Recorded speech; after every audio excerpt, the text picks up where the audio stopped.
Section 1 The Great Automotive Debate Unveiling the Future of Our Roads। नमस्कार देवियों और सज्जनों, एक ऐसी चर्चा में आपका स्वागत है जो सिर्फ कारों के बारे में नहीं है बल्कि उस रास्ते के बारे में है जिस पर हमारा भविष्य चलेगा। आज 21 अक्टूबर 2025 की इस शुभ तारीख पर हम परिवहन की दुनिया में एक महत्वपूर्ण मोड़ पर खड़े हैं। इंटरनल कंबशन इंजन की जानी पहचानी आवाज, एक ऐसी आवाज जिसने कई पीढ़ियों को परिभाषित किया है, धीरे धीरे लेकिन निश्चित रूप से एक शांत, अधिक विचारशील हमिंग से बदल रही है। केंद्रीय प्रश्न वह यह है, हमारी यात्रा को आगे क्या बढ़ाएगा? इस मॉन्यूमेंटल दौड़ में दो मुख्य दावेदार हैं, इलेक्ट्रिक व्हीकल या EV, hydrogen fuel cell electric vehicle FCEV। दोनों एक क्लीनर कल का वादा करते हैं। बहस अक्सर कॉम्प्लेक्स जार्गन से भरी होती है। हमारा उद्देश्य ज्ञान के मार्ग को प्रकाशित करना है, तथ्यों को तौलना है और आपको इन्फॉर्म्ड कंक्लूजन पर पहुंचने में मदद करना है। यह केवल एक प्लग और एक नोजल के बीच का चुनाव नहीं है। Section 2 the whispers of progress debunking common myths. हम कुछ पॉपुलर मिथ्स और मिसकंसेप्शंस को एड्रेस करें। गलत जानकारी जंगल की आग की तरह फैलती है। पहला common myth, hydrogen is the unequivocal future fuel. ये putting the cart before the horse जैसा है। ग्रीन हाइड्रोजन प्रोडक्शन अभी एनर्जी इंटेंसिव और एक्सपेंसिव है। हाइड्रोजन इंफ्रास्ट्रक्चर अभी बहुत लिमिटेड है। एब्सोल्यूट बेस्ट कहना गलत है।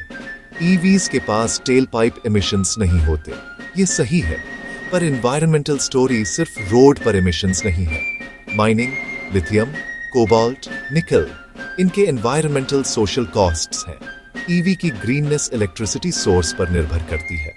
Hydrogen devotees often site 5-minute रिफ्यूल्स, पर अधिकांश पर्सनल ड्राइविंग, डेली कम्यूट्स और शॉर्ट सिटी ट्रिप्स होते हैं। ईवी का ओवरनाइट होम चार्जिंग, स्मार्टफोन जैसी आदत बहुत सुविधाजनक है। सुविधा का माप, टाइम, पहुंच और डेली रूटीन में इंटीग्रेशन है।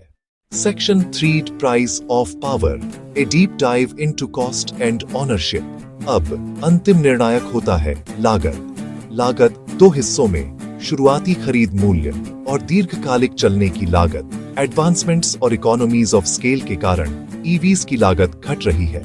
Fuel cell stack, platinum, high pressure tank, अधिक विनिर्माण लागत, बहुत कम FCEV मॉडल मूल्य प्रीमियम पर। बिजली की लागत हाइड्रोजन से काफी कम है। घर पर रात भर EV चार्ज, गैसोलीन की तुलना में एक अंश। DC फास्ट चार्जिंग भी आमतौर पर हाइड्रोजन से सस्ता है। हाइड्रोजन पंप पर कीमत उच्च है, महंगी प्रोडक्शन और कंप्रेशन के कारण। ईंधन लागत असमानता TCO पर गहरा असर डालती है। EV का प्रीमियम फ्यूल सेविंग्स से कुछ वर्षों में ऑफसेट। हाइड्रोजन कार के लिए उच्च खरीद प्लस उच्च ईंधन लागत कंपाउंडेड। स्वच्छ परिवहन, जब हर बार पावर अप आपका बैंक खाता खाली नहीं करता। दैनिक उपयोग के लिए ईवी एक कहीं अधिक कंपेलिंग आर्थिक मामला प्रस्तुत करता है। खुली सड़क की आजादी एक चेरिश्ड आइडियल है, ट्रूली प्रैक्टिकल होने के लिए फ्यूल खत्म होने की कांस्टेंट वरी के बिना। शुरुआती ईवीज की रेंज लिमिटेड थी, आज 300-500 किमी रियल वर्ल्ड रेंज, कुछ 600 प्लस किमी।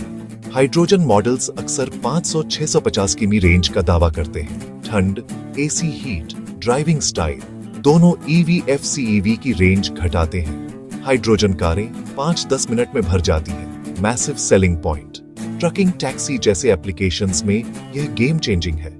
EV रिचार्ज अधिक टाइम कंज्यूमिंग, L11, L2 में घंटे लगते हैं। DC फास्ट 20-40 मिनट में 80%। पैराडाइम बदलता है, स्टेशन ट्रिप से हटकर पैसिव ओवरनाइट चार्जिंग, जो 95% डेली नीड्स कवर करता है। Instant refuel versus integrated charging, आपकी दिनचर्या पर क्या बेहतर फिट बैठता है? इलेक्ट्रिक और हाइड्रोजन, स्वच्छ भविष्य के चैंपियन। दोनों टेल पाइप एमिशंस खत्म करते हैं, एनॉक्स, पार्टिकुलेट कम। एक ऑनेस्ट ऑडिट के लिए पूरे life cycle well two wheels देखें। बैटरी निर्माण ऊर्जा गहन है। लिथियम, कोबाल्ट, निकल, पर्यावरणीय सामाजिक असर। रिसाइकलिंग बेहतर हो रही, कम कोबाल्ट केमिस्ट्रीज उभर रही है। हाइड्रोजन की कहानी, हरा और ग्रे।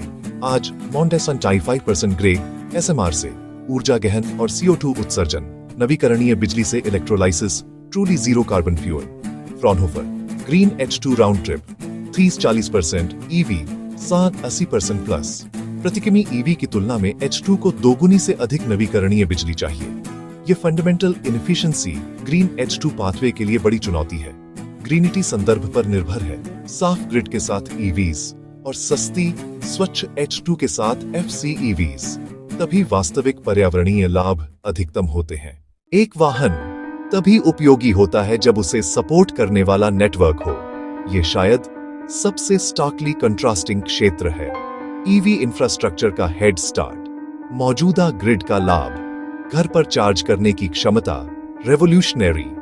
नेटवर्क तेजी से विस्तार कर रहा, मॉल्स, ऑफिस, पार्किंग, हाईवे। अभी और चार्जर चाहिए, विशेषकर ग्रामीण क्षेत्रों में। हाइड्रोजन इंफ्रास्ट्रक्चर इन्फैंसी में है। 2025 में स्टेशंस दुर्लभ और क्लस्टर्ड।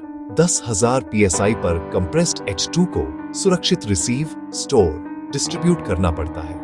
परिवहन पाइपलाइन की बड़ी लॉजिस्टिकल चैलेंज। एक H2 स्टेशन की लागत लाखों डॉलर, DC फास्ट चार्जर से कई गुना। यदि स्टेशन नहीं तो कारें नहीं, और कारें नहीं तो स्टेशन निवेश नहीं। कई विशेषज्ञ सुझाव देते हैं हाइड्रोजन सेंट्रलाइज्ड रिफ्यूलिंग वाले fleets, long haul truck, city bus में अधिक व्यावहारिक है। देवियों और सज्जनों, हमने लागत, सुविधा, पर्यावरणीय प्रभाव और बुनियादी ढांचे पर यात्रा की है। कौन सी तकनीक सही? उत्तर सापेक्ष है, आपकी जरूरतों और आज की दुनिया पर निर्भर। अधिकांश लोगों के लिए commute, school run, grocery, EV इस समय अधिक तार्किक, व्यावहारिक और किफायती है। कम खरीद मूल्य, सस्ती चलने की लागत, घर पर चार्जिंग, बढ़ता इंफ्रास्ट्रक्चर और पर्याप्त रेंज। हाइड्रोजन का भविष्य है, पर अधिक विशिष्ट। Long haul truck, city bus, heavy commercial. जैसे जैसे ग्रीन हाइड्रोजन सस्ता, विस्तृत होगा, FCEVs अपना स्थान पाएंगे। आखिरकार चुनाव आपका है। अपनी ड्राइविंग आदतों के बारे में गंभीरता से सोचें। आप रोज कितने किमी? घर पर चार्जर, पास में चार्जर्स, हाइड्रोजन स्टेशन। कुल लागत, ट्रांजिशन एक पोर्टफोलियो से होगा, एक सिल्वर बुलेट से नहीं। आज व्यक्तिगत कार चालक के लिए रास्ता इलेक्ट्रिक की ओर उज्जवल है। धन्यवाद और शुभ रात्रि।